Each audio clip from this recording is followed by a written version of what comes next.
வணக்கம் நண்பர்களே, நான் மெக்கானிக் இளங்கோமணி பேசுகிறேன். இன்றைக்கி நம்மளுடைய யூடியூப் சேனலில் எந்த வண்டி பற்றி பார்க்க போகிறோம்னா, நம்மக்கிட்ட ஒரு பல்சர் 150 வண்டி சென்ட்ரல் சர்வீஸ் செக்கப்காண்டி வந்திருக்கு. இந்த கஸ்டமர் என்ன கம்ப்ளைண்ட் சொன்னார்னா, வண்டி ஓட்டும் போது செயின் ரொம்பவும் கரகரன்னு அரைச்சி ஓடுதுண்ணே அப்படிங்கிற மாதிரி சொன்னார்.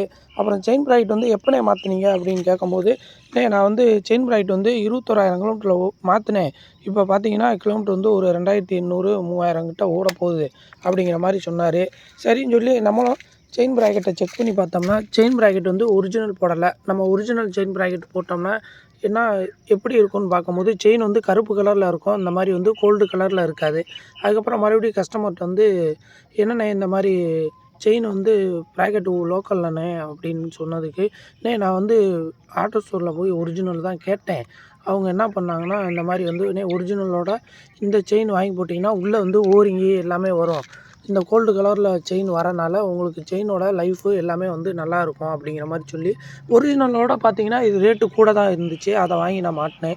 அதுக்கப்புறமும் இந்த கம்ப்ளைண்ட்டுண்ணே எப்போயுமே பார்க்கும்போது எந்த வண்டிக்கும் நம்ம செயின் ப்ராக்கெட் வாங்கி போட்டாலும் ஒரிஜினல் தான் வாங்கி போடணும். ஏன்னா அதான் கரெக்டாக நமக்கு பிரச்சனை இல்லாமல் ஓடும். இந்த மாதிரி செயின் கோல்டு கலரில் இருக்குது, உள்ளே ஓரிங்கி நல்லா குவாலிட்டியாக இருக்கும் அப்படி இப்படின்னு சொல்லி எதுவும் செயின் ப்ராக்கெட் வாங்கி மாட்டாங்க. இது ரேட்டும் கூட. நமக்கு செயின் பார்க்கும்போது தெரியும். செயின் இந்த மாதிரி ஸ்டக் ஆகிக்கிறோம். இந்த இடத்துலனா ஒரு மாதிரியா தூக்கிட்டு இருக்கும். அதுபோக இந்த மாதிரி செயின் வேகமாகவே துருப்பிடிச்சிரும். ஏன்னா கம்பெனி செயின் ப்ராக்கெட் வாங்கி போடும்போது என்ன ஆகும்னா, துருப்பிடிக்கிற கம்ப்ளைண்ட் வராது. இந்த மாதிரி அதர் பிராண்டு வாங்கி போடும்போது நமக்கு இந்த மாதிரி துருப்பிடிச்சி ஸ்டக் ஆகிற கம்ப்ளைண்ட் வரும்.